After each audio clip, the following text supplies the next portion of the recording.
Não é de hoje que os compostos da cannabis vêm sendo amplamente utilizados para o tratamento de diversas patologias.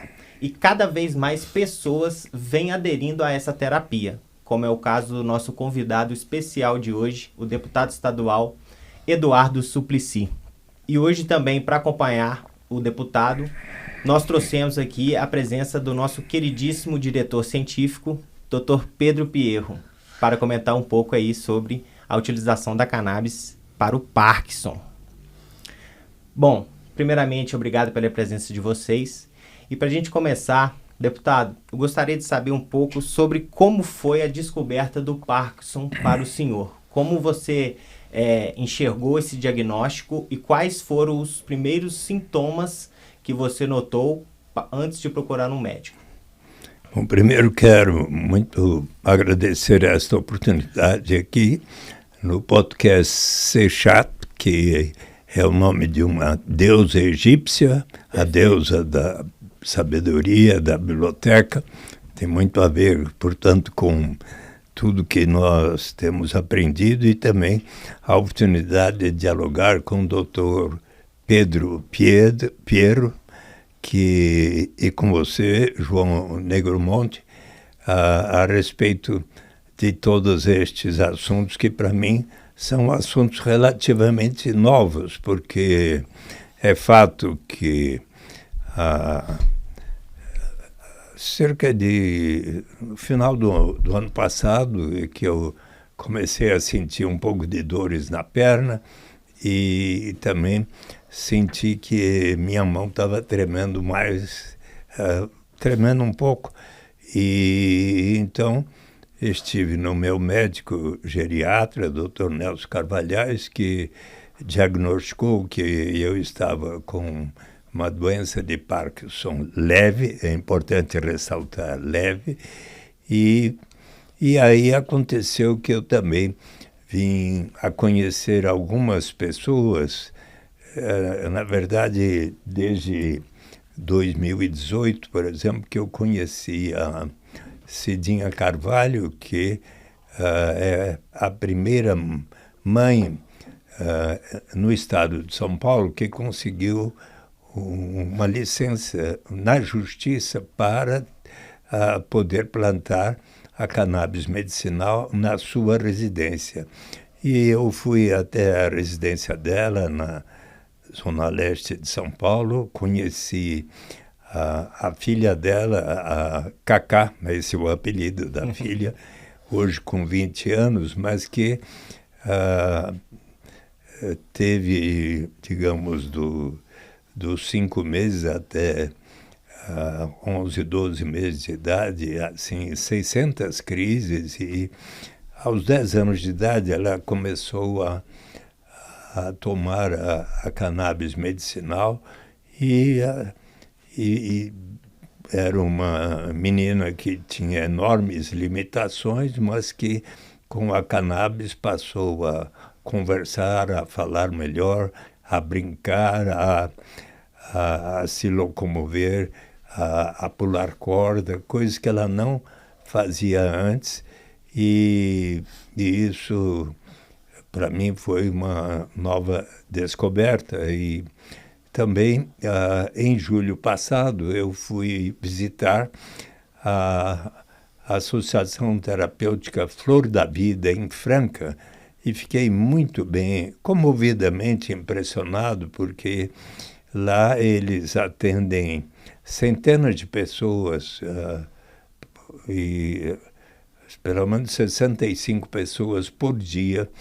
E então eu pude testemunhar como é que mães com as suas filhas e filhos, crianças de, digamos, 1, 2, 3, 4, 5 anos, que algumas com autismo ou síndrome de Dravet e outras que melhoraram consideravelmente, passaram a poder viver melhor, não mais tendo crises e ações desequilibradas de violência e tudo. E as mães nos contaram isso Eu passei lá uma tarde inteira e a manhã inteira do dia seguinte. Contavam isso com emoção, de como as suas filhas e filhos, e também ali pude ver pessoas idosas que estavam melhorando muito com a cannabis em função de, seja porque estavam com Alzheimer ou com Parkinson e assim por diante.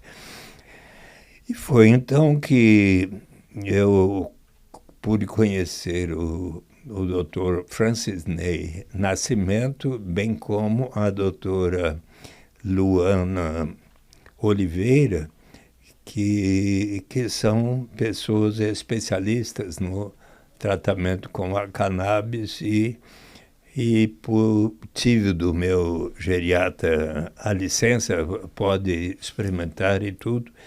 E eu, de fato, nesses últimos meses, comecei a tomar uma dose que a própria doutora Luana receitou, primeiramente algumas gotas por dia da cannabis, não é?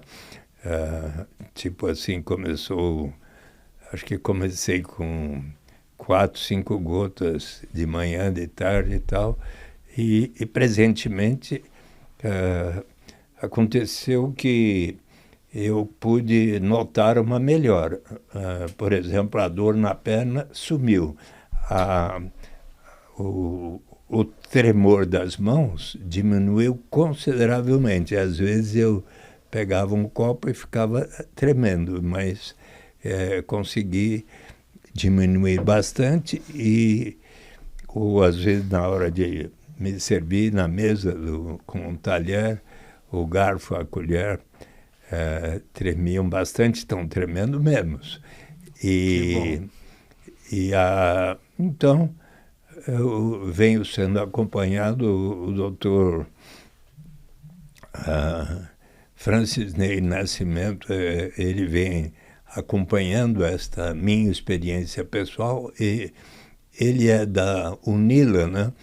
E vem acompanhando como é que está o tratamento de um número muito grande de pessoas que, como eu, resolvemos nos submeter a estes testes, não é? E sempre com a orientação, a recomendação da doutora Luana Oliveira, que é do Sírio-Libanês e tem me tratado assim com muita atenção e carinho no que diz respeito a... aconteceu, por exemplo, o seguinte,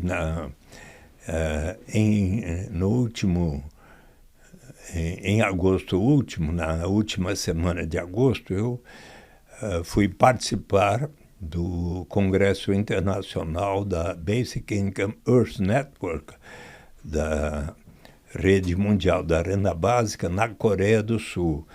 E para isso eu precisei viajar 2 dias, parando em Dubai e depois em Seul, e 2 dias de ida, 2 dias de volta.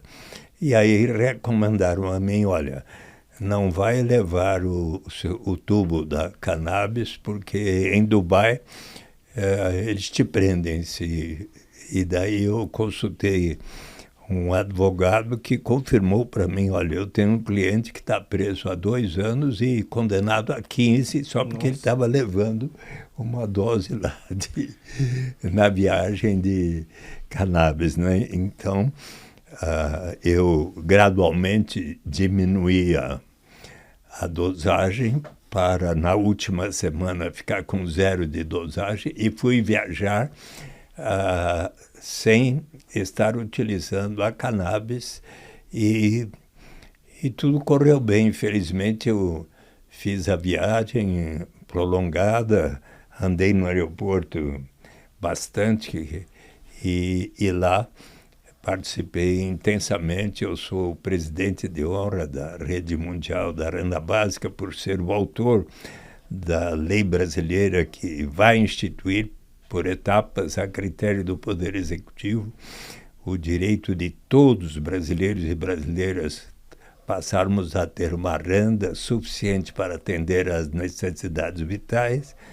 Lei aprovada por todos os partidos, sancionada há 19 anos, em 8 de janeiro de 2004, é a Lei 10.835, e eu espero, sinceramente, que o presidente Lula coloque em vigor a lei. Eu estou sugerindo a ele e aos seus ministros a formação de um grupo de trabalho para estudar quais as etapas previstas na lei da transição do programa Bolsa Família para a renda básica universal. E o Brasil é o primeiro país do mundo cujo Congresso Nacional e o presidente sancionaram uma lei neste sentido. Então, no Congresso lá da Coreia, se debateu quais serão os primeiros países que vão adotar a renda básica universal, e a Coreia e o Brasil foram considerados países que estão prestes a fazer isso acontecer. E, pois bem, então, eu tenho participado ainda neste final de semana houve um congresso realizado pela Cultive, onde a Maria Angélica Comis, que está aqui conosco também, ela participou deste congresso. Então, eu estou aprendendo muito e me submetendo a testes. E para mim, esta oportunidade de um diálogo com o Dr. Pedro Pierro, que, pelo que percebi no nosso diálogo há pouco, é uma pessoa que, por exemplo, acompanhou os passos do Dr. Carlini, um dos pioneiros. Eu quero aqui fazer uma homenagem ao Dr. Carlini, bem como ao Padre Ticão, que foram pioneiros de como é importante propiciar à população brasileira, inclusive as pessoas carentes, de famílias que utilizam, sobretudo, o Sistema Único de Saúde, que possam ter acesso a essa medicação tão importante e que acompanha a história da humanidade, inclusive de muitas pessoas que, por exemplo, vieram da África para o Brasil e trouxeram o conhecimento da utilização da cannabis e tantas outras coisas que estamos agora descobrindo melhor. E muito importante é que no Congresso Nacional está havendo um avanço muito significativo em projetos de lei como o PL 399, que está sendo objeto de debate, que foi que justamente vai permitir que possa haver mais tratamentos com a cannabis, que possa haver melhor possibilidade de transporte da cannabis, bem como a realização de pesquisas nas universidades e institutos de pesquisa os mais diversos, né? Porque, e em cooperação com essas entidades, como que hoje há dezenas de entidades como a Flor da Vida, como a Cultive e tantas outras nos diversos estados brasileiros. E na medida em que o Congresso Nacional, por legislação, autorize a realização de pesquisas entre estas universidades e os pesquisadores, os médicos, como o doutor Pedro Piero, e isso será, assim, como que um avanço do ponto de vista científico e para a oportunidade de mais pessoas poderem se utilizar da cannabis para tratamento e melhoria, para elevar o grau de bem-estar da população brasileira. Perfeitamente, deputado. Eu quero fazer um gancho na fala do Suplicy, doutor Pedro, que ele fala dos benefícios, né, que o uso medicinal da cannabis. Tem quanto tempo que o senhor toma o óleo, deputado? Olha, eu posso dizer que acho que desde julho eu passei a tomar, daí eu fiz a pausa para a viagem que eu fiz e desde que eu voltei novamente de setembro para cá, nós agora estamos entrando em outubro, né? Eu estou tomando assim 5 gotas de manhã, 5 gotas de tarde e 8 gotas à noite da cannabis. Então, entendi. E está me fazendo bem. Doutor Pedro, como se explica esses benefícios da cannabis no tratamento do Parkinson, por exemplo, como no caso do deputado Suplicy? Primeiro, deputado, é uma grande honra o senhor estar aqui para nós do Seixal. O senhor é uma pessoa que engrandece e traz muita credibilidade à pauta que vem sendo tratada. Acredito que através da Cidinha, a Cidinha é uma pessoa maravilhosa, formidável. Quem conhece a Cidinha é fã da Cidinha. Com certeza. Quanto a isso, uma mãe, uma bancária, tanto ela quanto o Fábio, são clarianos, é uma família realmente abençoada. E acredito que por isso, né, já há algum tempo, a gente vê o senhor nos congressos de cannabis. O senhor teve uma participação no nosso congresso do Seixal, nosso último congresso no Brasileiro. O senhor fez uma fala emocionante para nós, quem estava ali na plateia, falou que foi o ponto alto daquele momento. Depois eu encontrei com o senhor no Congresso Pan-Americano de Cannabis. Então, assim, o senhor, muito antes de usar os benefícios da planta, né, a gente já vê o senhor acompanhando essa pauta junto com a Cidinha, né, e queria aqui deixar registrado o quanto que isso nos traz de credibilidade e como estamos felizes e honrados com a sua presença aqui no Seixal. João, respondendo sua pergunta, a gente tem assim 2 grandes grupos de sintomas da doença de Parkinson. Nós temos os sintomas motores e os sintomas não motores. Se foca muito nos sintomas motores, mas os primeiros benefícios e os primeiros sintomas são nos sintomas não motores. Sintomas não motores é a dor, né? Pode ver que foi o primeiro sintoma que o deputado falou, olha, sentiu uma dor na perna, e foi um dos primeiros sintomas que quando ele fez o uso medicinal de canabinoides, foi um dos primeiros sintomas que sumiu. Sim. Né? Então, fora isso, a questão da impulsividade, ansiedade, não sei se acontece isso com o senhor, deputado, tem algumas pessoas com Parkinson que elas estão tremendo. Quando ela percebe que alguém percebeu que ela está tremendo, ela acaba tremendo um pouco mais, gera uma certa ansiedade. E sabemos que os canabinoides, principalmente o CBD, ele é fundamental para o controle da ansiedade. Então, já melhora a ansiedade, consequentemente vai melhorar essa questão do tremor. Outros sintomas não motores, uma coisa chamada, deputado, tontura ortostática, que é levantar um pouco rápido e parecer que está no navio. É um dos sintomas que a cannabis também pode se beneficiar. Né? A lentificação dos movimentos, elas não acontecem somente do lado de fora, ela acontece do lado de dentro também.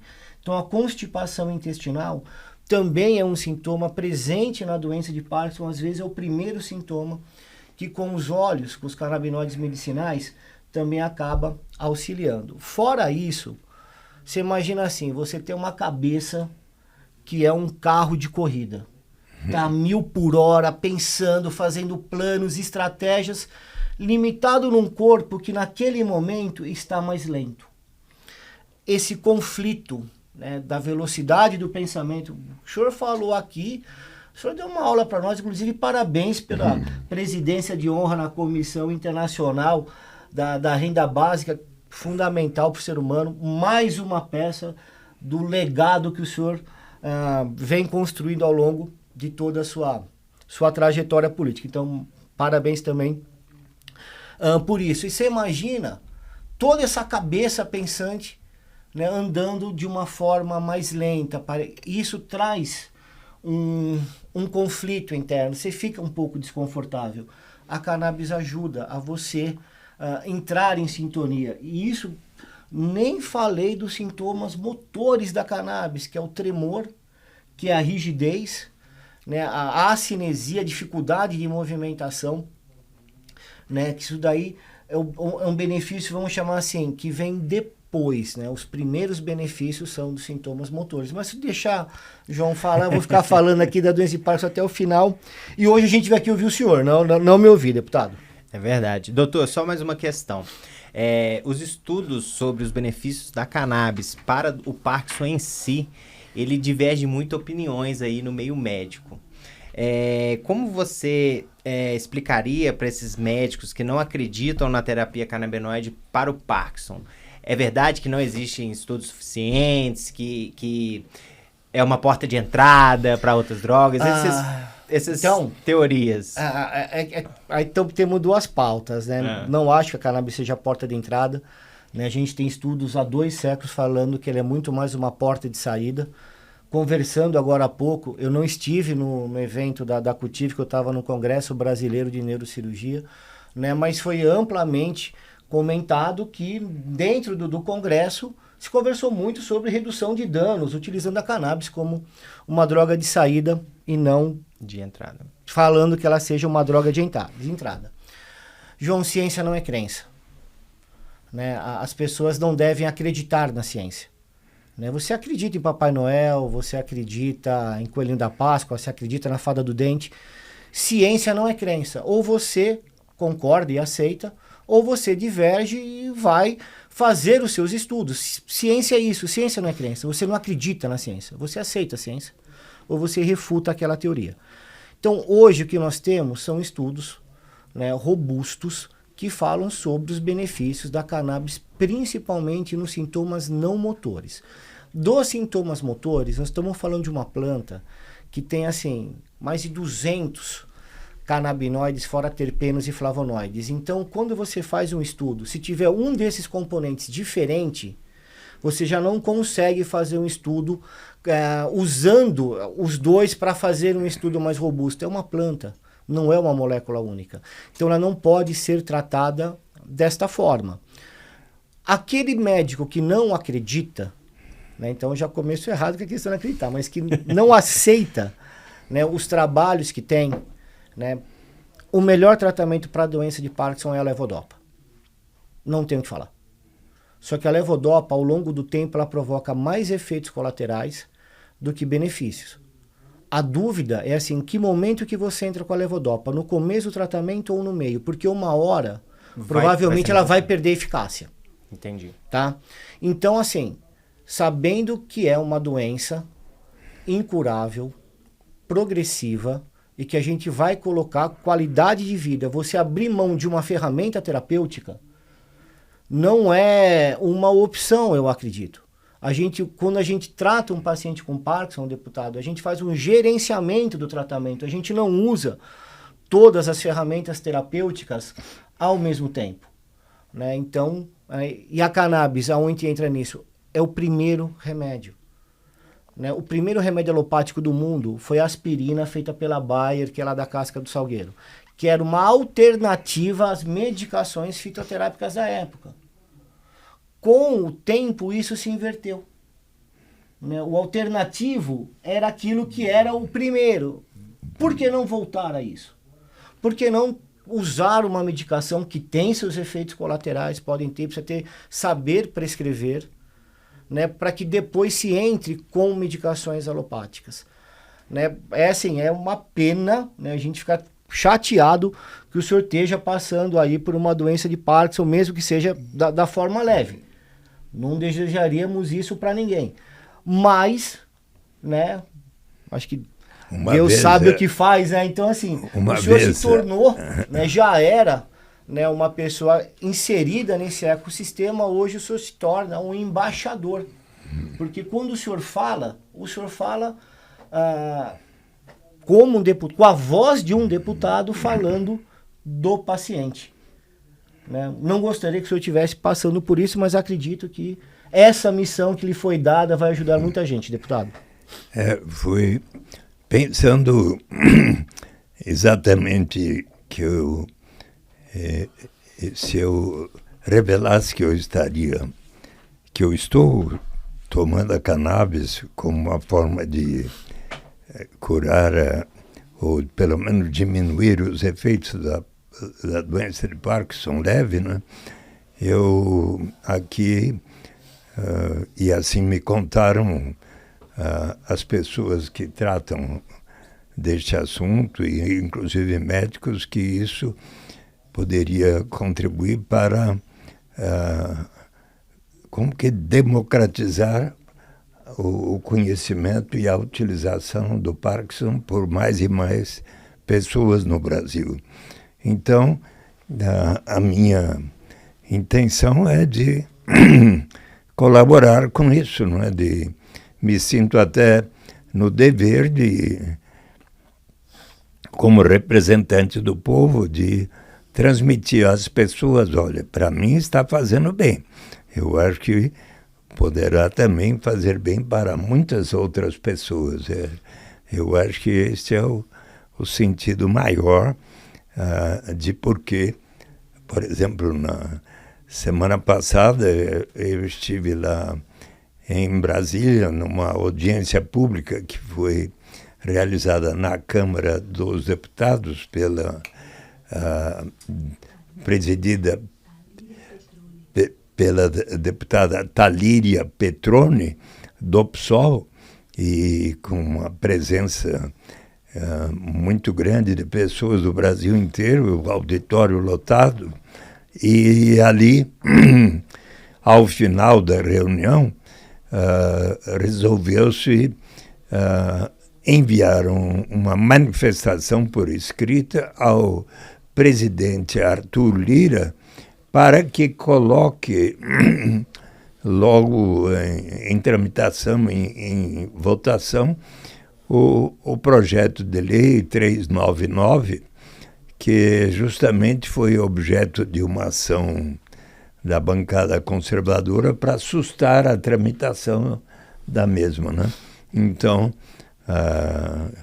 e eu agora estou aguardando se o presidente da Câmara dos Deputados, Arthur Lira, vai de fato atender este pedido que aconteceu naquela reunião da semana passada. Eu acho que a figura do deputado, ela, como bem o doutor Pedro falou, ela dá ela fomenta, né, o debate, ela ajuda aí na discussão do uso medicinal da cannabis. Isso é muito importante nesse ecossistema, visto que ainda há pessoas contra esse tipo de tratamento. O doutor Pedro tem um caso bem legal, que um paciente uma vez falou para ele que, como é que era, doutor? Eu prefiro que abra a cabeça do meu filho. Foi uma criança conta para nós. Com epilepsia, deputado. Que aí a opção era, já tinha tentado diversos medicações para o controle de crise. As opções seriam ou utilizar canabinoides medicinais ou uma cirurgia. E o pai, assim, mas amando o filho, assim, ele fala isso por amor, eu tenho certeza. Doutor, abre a cabeça do meu filho, mas não dá maconha para ele. Né? A gente vê até onde muitas vezes vai o preconceito e a desinformação, né? Porque ele achava realmente que a cannabis poderia ter mais riscos do que a cirurgia. E uma coisa importante, João, que o deputado falou, e acho que a gente tem que salientar isso, na hora que ele fala da equipe médica que está o acompanhando, a doutora Luana, o doutor Francisney, né? Esqueci agora o nome do geriatra, do senhor que acompanha... Nelson Carvalhais. Nelson Carvalhais. Então, assim, que não o doutor Nelson, mas o senhor falou que o doutor Francisney, a doutora Luana tem um conhecimento. Então, assim, é importante você ter médicos que conheçam essa terapia para que você tenha sucesso, que se você tiver um efeito indesejado ou não atingir as expectativas, que tenha o conhecimento de como estar manipulando essa ferramenta terapêutica, uma vez que, infelizmente, a maioria dos médicos, não vou falar sua totalidade, que totalidade é burra, né? Não teve isso na faculdade. Teve que buscar esse conhecimento fora. Né? E a gente sabe que existem pessoas que se aproveitam disso em todas as áreas, né? Que se julgam conhecedores e não são. Então, assim, importante, né? A escolha que o senhor fez dos profissionais que os acompanham, que isso aí, né? A planta é quase que um Pareto, né? A planta é 80% do tratamento, mas precisa dos 20% de um acompanhamento, de um profissional que entenda do assunto para que possa ter um resultado favorável. Eu sei que o deputado é vice-coordenador da Frente Parlamentar da Cannabis Medicinal e do Cânhamo Industrial. Certo. Justamente com o nosso querido deputado Caio França. Exatamente. Que é o coordenador da frente. Logo que eu cheguei na Assembleia Legislativa, ele me convidou para estar nessa frente parlamentar e eu sou o vice-coordenador. Maravilha. Eu quero saber o seguinte, após a implementação da lei, que inclusive é de autoria do deputado Caio França, a lei 17.618 de 2023, aqui no estado de São Paulo, que prevê a distribuição dos medicamentos à base de cannabis via SUS do estado. Sim. Isso é muito importante. Essa lei, deputado, até então já foi aprovada, ainda está ainda nos seus trâmites finais para ser aplicada na prática de fato. Já foi sancionada pelo governador Tarcísio de Freitas, que inclusive ao sancioná-la mencionou que ele tinha um sobrinho que estava sendo tratado com a cannabis medicinal, então ele tinha experiência na própria família a respeito dos benefícios da cannabis. Perfeito. A minha pergunta estariam os médicos do SUS preparados para essa nova alternativa fitoterápica? Ou seja, os pacientes chegam no SUS, eles vão ter esse suporte médico falando assim, não, realmente são 3 síndromes, né, 3 epilepsias que são contempladas e etc. Eles prevê essa capacitação médica, essa lei? Eu acredito que, na medida em que a legislação possibilitar melhor utilização da cannabis, também a democratização que puder evitar as limitações que às vezes existem por causa até do impedimento de transporte da cannabis medicinal, que possa haver mais e mais pesquisas, seja pela USP, pela Unicamp, Unifesp e todas as universidades brasileiras, interagindo com as associações como a Flor da Vida, como a Cannabis e outra, Cultive e a Seixar, não é?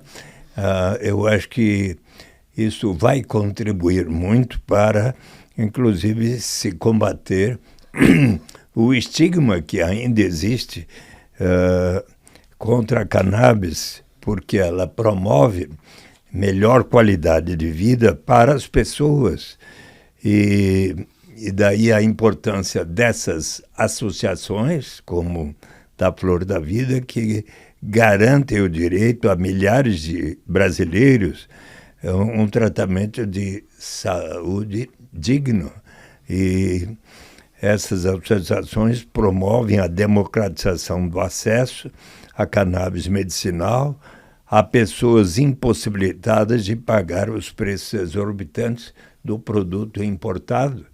Há certas medicações custam, digamos, R$1.500, R$2.000 o vidrinho da cannabis e pode ser produzido pela Flor da Vida, digamos, por algo como R$180, uma diferença muito significativa, não é? Então, eu avalio que Assim como em 1928 a descoberta da penicilina provocou uma revolução, a cannabis agora está provocando também uma revolução, porque é considerado o remédio do século XXI, com um impacto na saúde humana só comparável à importância da penicilina, justamente pela capacidade de combater bactérias e eficácia na luta contra diversas doenças. Perfeitamente. Doutor Pedro, quando foi que surgiu, que iniciou essa criminalização do uso da cannabis no mundo em geral? Eu sei que você é um conhecedor aí da história da planta e vai poder nos falar com maestria.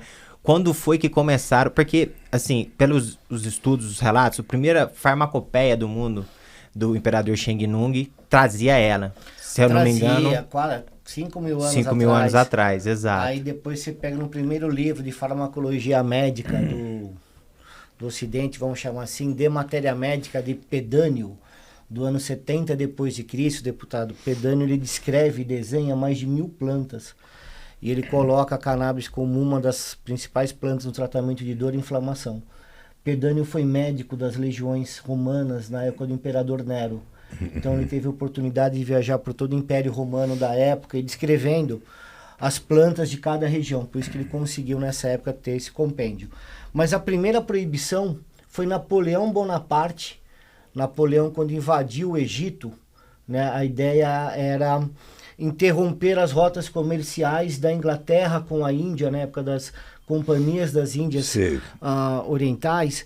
Né? Então ele invade o Egito, mas Napoleão nunca foi bobo, ele invade o Egito com 137, se não me engano, cientistas, descobrem a pedra rosada, tudo, mas enquanto se avança, os soldados começam a entrar em contato com a cannabis, e sendo assim... Que era o cânhamo, né, doutor, na época? Não era cannabis mesmo, não era cânhamo, porque tinha THC. Tinha tudo. Tinha haxixe, tinha THC, por isso que perdeu-se o espírito de luta dos soldados franceses. Né, quando Napoleão chama, vamos embora, vamos conquistar o resto da África, ninguém estava com aquele espírito de luta mais, estava todo mundo mais tranquilo, e ele proíbe, né, como sendo uma droga, uma planta que faz com que as pessoas se tornem insubordinadas. E poucas décadas depois, a gente tem uma proibição no Brasil, no Rio de Janeiro, né, uma lei bem racista, 1830. chamada Lei do Pito do Pango. Né, onde aplicava penas diferentes, né, para negros e brancos. Né, o branco pagava uma multa, se vendia, o negro era preso se consumia. Foram as primeiras proibições de cannabis, mas ela passa mesmo a ter uma proibição mundial. Depois da Primeira Guerra Mundial, né, década de 20, começa a ter muitos imigrantes entrando nos Estados Unidos. Nós estamos no meio da lei seca. Né, então isso difundiu muito a cannabis, principalmente entre negros, mexicanos e árabes. Então começa a ter aí uma questão social. Quando acaba a lei seca, primeiro ano do governo Roosevelt, né, já começa a ter, né, um forte policiamento, principalmente no sul dos Estados Unidos, dos guetos de jazz, onde tinha uma miscigenação entre negros e brancos, que a sociedade americana da época não concordava. Tanto é, deputado, que a Billie Holiday, uma das cantoras de jazz mais famosas dos Estados Unidos, não foi só por conta da cannabis, mas das punições dela foi a cannabis. Ela morreu algemada. Ela não tinha força nem para levar um garfo de comida até a boca. Mesmo assim, fizeram questão que ela morresse algemada, deputado. Foi uma das... Sim. Eu fiquei chateado em saber que uma mulher negra, passou por uma... Ela fez péssimas escolhas na vida, mas nem por isso justifica alguém morrer dessa algemado. Não, isso daí não. Falando em problemas sociais... Por favor. Nesse momento, queria... Primeiro, cumprimentar a escolha da primeira-ministra em Tribunal Superior de Justiça que está sendo designada. O nome dela eu já vou aqui mencioná-la, mas, inclusive, acho que 25 deputadas pediram ao presidente Lula para designar mais uma ministra negra para o para o Supremo Tribunal Federal. Eu quero aqui dar o apoio a esta iniciativa, mas pelo que você relatou há pouco, prezado doutor Pedro, então, se nós distribuirmos ou estimularmos bastante o uso da cannabis medicinal ali na Rússia e na Ucrânia, é capaz de acabar com a guerra. Eu não tenho dúvida disso. Eu acho que um dos principais objetivos da humanidade no presente momento é pensar como acabar com aquela guerra infame. E agora eu estou sabendo, pela sua informação, que então, vou dar a cannabis pode colaborar para essa finalidade. E vou dar então mais um fato histórico, deputado. Se o senhor me permitir, no livro Atharva Veda, é o livro dos Vedas, um livro sagrado da religião hindu na Índia, a cannabis ela é descrita como uma planta, além de ser uma planta medicinal, uma planta religiosa, né, dos devotos do deus Shiva. O deus Shiva é aquele deus azulzinho, que é o Deus responsável pela destruição e reconstrução do mundo. E segundo o Atharva Veda, o Deus Shiva dá para a humanidade a cannabis para reconstruir um mundo melhor. Que bom. Então, ótima informação. Só queria registrar que a ministra, a Edilene Lobo, ministra recém-designada e que tomou posse na semana passada no Tribunal Superior Eleitoral. Acho que a boa repercussão da posse dela, acredito, esteja fazendo com que o presidente Lula eventualmente atenda a recomendação das próprias deputadas federais que estão estimulando que ele designe mais uma ministra negra agora para o Supremo Tribunal Federal. Perfeitamente. Tem uma passagem do livro O Fim da Guerra, do jornalista Dennis Burgman.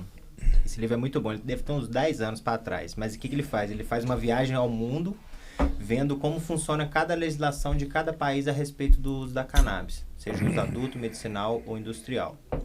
E depois ele volta para o Brasil e faz uma relação com a nossa legislação aqui.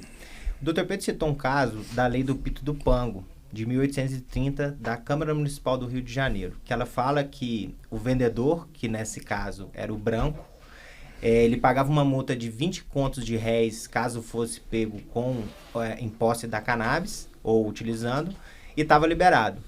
E o negro, por sua vez, era 3 dias de cadeia, e dependendo da quantidade, até chibatadas. E o que eu vejo hoje, a nossa realidade no Brasil, mudou-se muito pouco. O que eu vejo hoje? O branco que é pego em posse de cannabis, que tem um poder aquisitivo bom, alto, ele está liberado. O negro, o preto, não. Ele fica preso, seja por mínimas quantidades. O que o deputado acha que tem que ser feito é uma ação assim, sólida, que mudaria esse cenário de hoje? Bem, eu acredito que é preciso ter maior racionalidade e na própria legislação, na lei. Bem, no Supremo Tribunal Federal tem sido debatido este assunto, né? E eu acho que será importante que se considere maior facilidade, mas aí também o Congresso Nacional precisa avançar na lei que venha a estabelecer critérios de como poderá ser melhor utilizada a cannabis para melhorar a qualidade de vida de todos os pacientes, né, de todos os brasileiros e brasileiras, né? Então, nós temos que lutar pela regulamentação a mais adequada para evitar o encarceramento em massa de pessoas negras hoje no Brasil, né?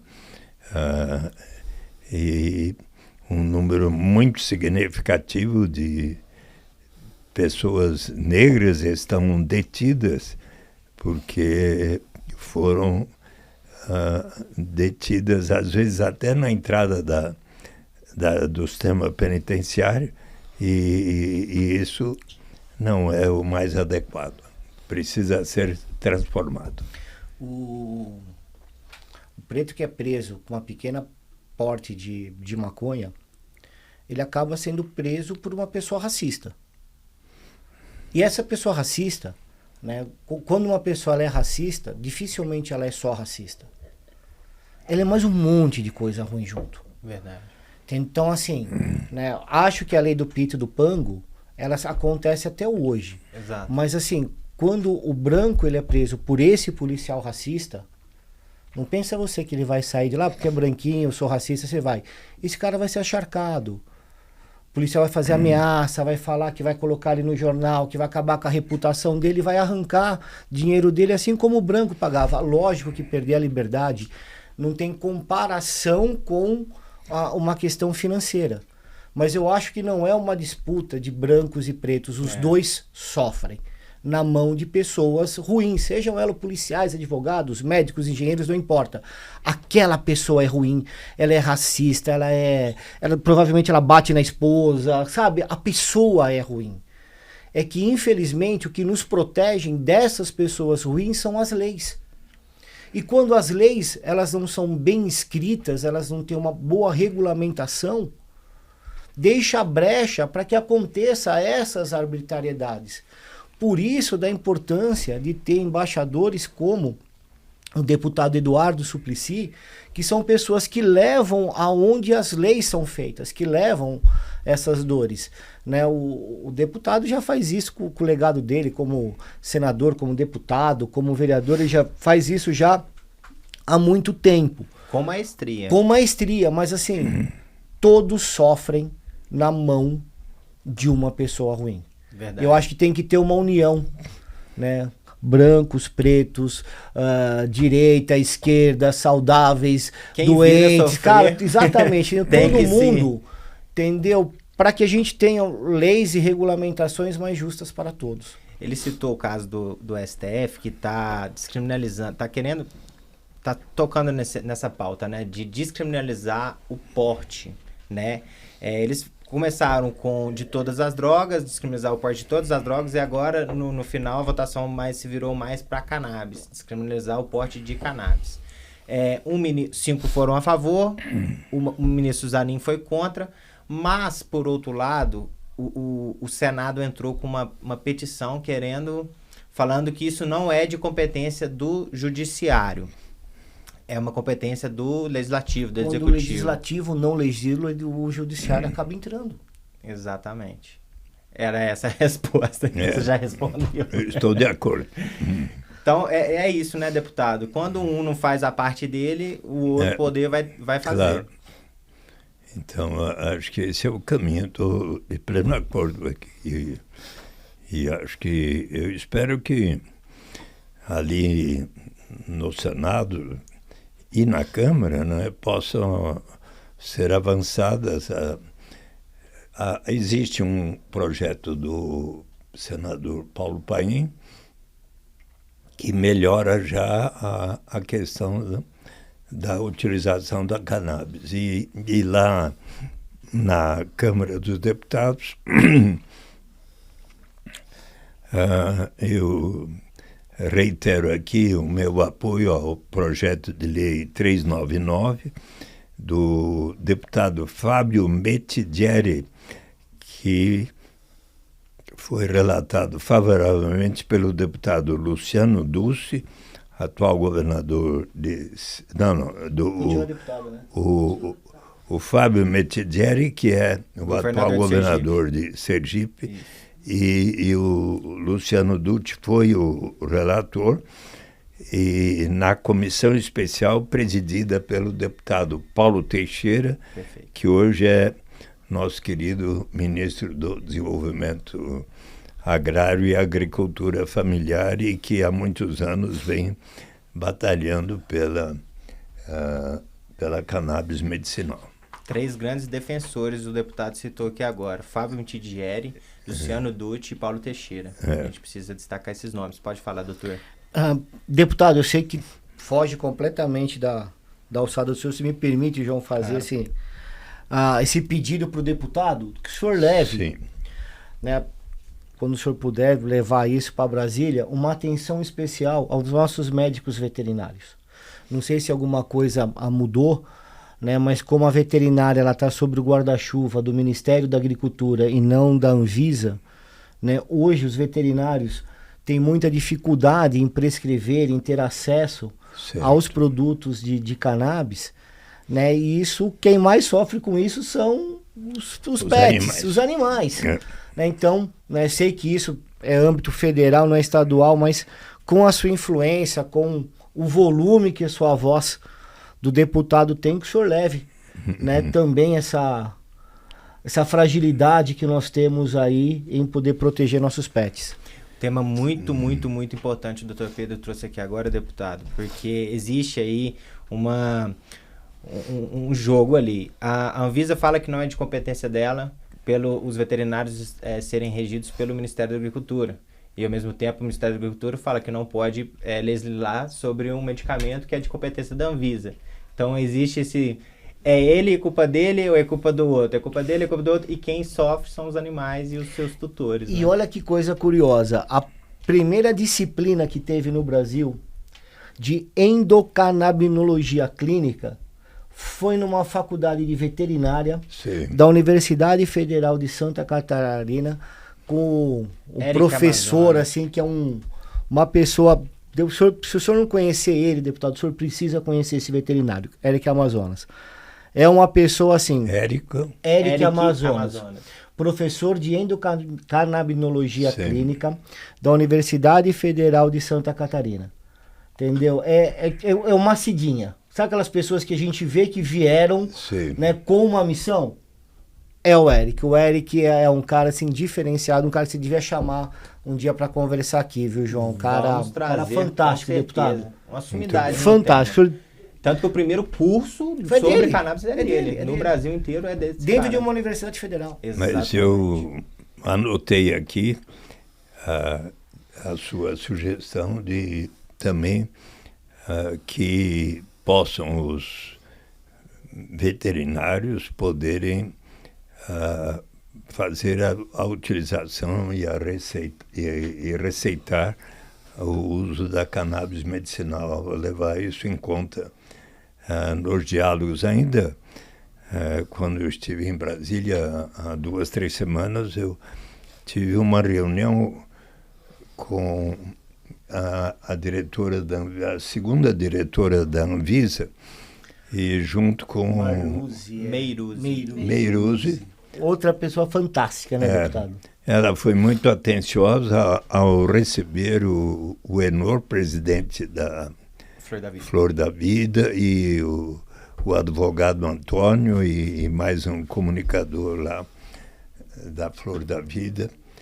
E este assunto dos veterinários não chegamos a falar. Mas na próxima eu já tenho que falar. Obrigado, viu? Aqui. Muito obrigado.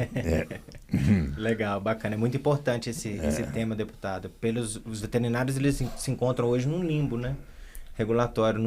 Eles não são autorizados ainda por nenhuma, nem pelo Ministério da Agricultura, nem pela Anvisa a prescreverem, mas estão na luta aí e tem muito estudo, muita pesquisa sobre os benefícios para animais. O senhor tem uma ideia, deputado, não é infrequente de eu estar atendendo uma paciente no meu consultório, assim, aproveitando, eu tenho uma cachorrinha que tem epilepsia, ela toma Gardenal, será que você não pode prescrever porque ela não consegue ter isso junto aos profissionais da área? Então, assim, né, até não vou falar dono de pet, porque ninguém é dono de uma vida. Né? Os tutores de pet, né, que sofrem também de ver seus animaizinhos, né, não contemplados como uma ferramenta terapêutica. Certo. Perfeitamente. Tá aí a dica, fica a dica aí pro deputado levar para a Câmara esse debate aí, que é muito importante também. Bom, a gente falou hoje sobre benefícios, sobre regulamentação, o papo tá bem legal, mas estamos chegando aí nos minutos finais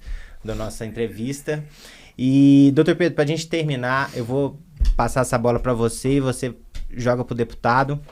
Eu quero saber, a gente falou muito sobre benefícios, mas eu quero saber agora o outro lado. Há efeitos colaterais do uso da cannabis, efeitos adversos, assim, como a gente está acostumado nos medicamentos convencionais, alopáticos, tarjas pretas, que trazem, assim, efeitos bem sérios para a saúde das pessoas? Então, vou dividir minha fala. Porque não é uma bala de prata. Não, né? É uma bala de prata, como diz a doutora Sandra, não cura tudo. Essa é a minha última fala, certo? Certo. Então eu vou dividir em duas partes. Primeiro, até água faz mal, se você tomar em excesso. Né? Acho que foi Lavoisier que falou, né? A diferença entre o remédio e o veneno é a dose. Então, né, tem seus efeitos adversos, não precisa ser remédio para ter efeito adverso. Oxigênio em excesso também, vitamina em excesso também faz mal.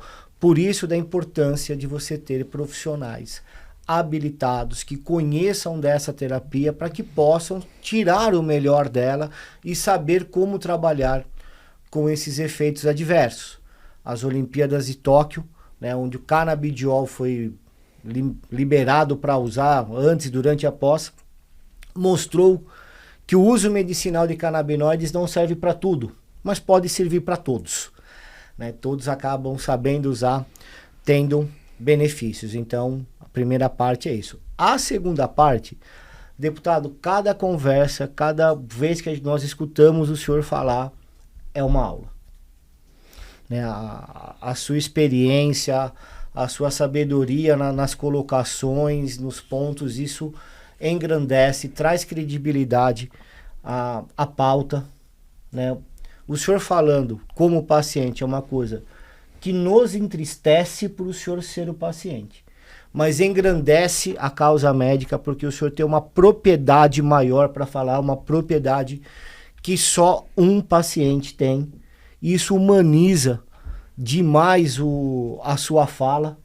Não que o senhor seja uma pessoa distante, pelo amor de Deus, mas traz o senhor mais próximo, né, de outros pacientes também. O senhor acaba servindo como uma inspiração, que quem acha que a doença de Parkinson, né, pode ser uma coisa limitante, que olhe para o deputado Suplicy, indo para a CEU, presidente da Comissão Internacional de Renda Básica, né, participando de congressos, enfim, né, o senhor é o exemplo, entendeu, que a doença não é limitante. E não é a cannabis que está fazendo com que o senhor não fique limitado. O senhor ficou sem tomar ela, foi para a CEU, falou, voltou. Então, assim, ela pode auxiliar no seu bem-estar e alívio dos seus sintomas. Mas o senhor é um exemplo, né, de que a doença não limita. O senhor é um exemplo para todos nós, deputado. Eu acho que o Dr. Pedro Piero está aqui muito abençoado e fortalecido pela deusa Sechat, né? Porque nos colocando assim com uma vontade muito grande de prosseguir nesta batalha que eu estou achando tão importante. Eu tenho tido, na defesa da renda básica, um dos objetivos fundamentais de minha vida política, e isso continua essa trajetória.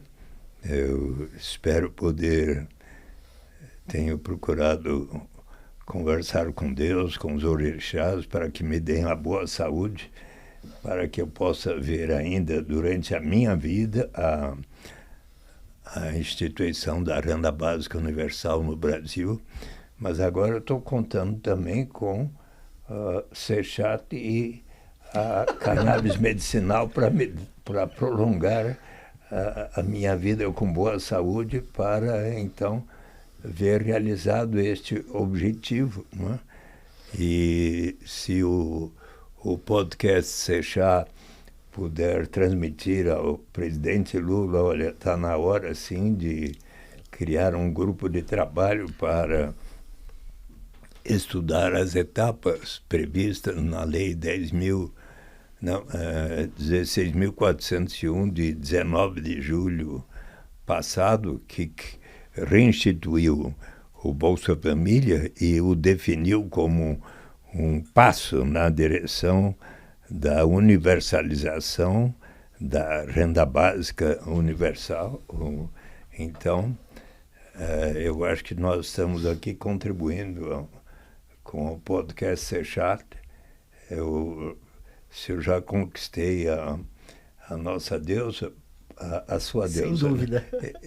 Então, eu acho que esse é um passo muito positivo, porque eu gostei da deusa. Só você pode mostrar o desenho dela. Lógico. Aqui para essa câmera, doutor. Quem está assistindo o nosso diálogo aqui. Vai saber quem é, né? Veja. Pode mexer nessa estrutura. Vejam levante um pouco. O deputado. Não, levante a voz da sabedoria. Agora sim. Agora sim. Agora, vejam que... Mostra a folha de cannabis sobre a cabeça. Aqui em cima. Ela era representada assim pelos antigos egípcios. Então, muito bonita. E agora, com a força dela, acho que nós vamos chegar lá. Tomara que Seixá nos esteja abençoando aí para cada vez mais essa pauta do uso medicinal e industrial da cannabis seja algo aí que seja fomentado em todas as esferas da sociedade e que todos tenham acesso, que seja preto, seja branco, seja rico, seja pobre, todos devem utilizar da cannabis, né, doutor? Então, pessoal, obrigado mais uma vez pela disponibilidade de vocês, pelo tempo, pela sabedoria, pela aula, como disse bem o Dr. Pedro Pierro. É sempre um prazer poder falar com você, deputado Suplicy. Quer mostrar o livro? Quero, porque deputado também está com lançamento, né, deputado? Vou dar tanto ao João Negromonte como ao Dr. Pedro Pierro um exemplar do meu livro, escrito com a Mônica Dallari, Um Jeito de Fazer Política, que conta muitas histórias interessantes do que tem acontecido na minha vida política. Maravilha. Também. Eu tenho certeza que esse é o volume número 1 de muitos, que a história outra cópia. do deputado continua acontecendo, né? Ela não terminou nesse livro, né? Então... Agora vamos esperar os próximos, né? Com a cannabis, né, doutor? O volume 2, tenho certeza que ela vai estar lá. Tem um livro já escrito, Os 24 anos no Senado, que provavelmente será publicado no ano que vem. Então a gente já tem que pensar no volume 3 já, tá vendo? Estou atrasado. Muito legal, muito legal. Gente, é isso então, enquanto o deputado aqui faz o seu agradecimento ali no livro. Tá aqui, deixa eu mostrar antes de mais nada aqui o livro. Tá pegando direitinho aí, Vitão? Massa, tá aqui o livro do deputado Eduardo Suplicy, Um Jeito de Fazer Política. Tá aqui, pessoal, ó, livro bem legal. Tem uma fala atrás aqui do Mano Brown, ó, também.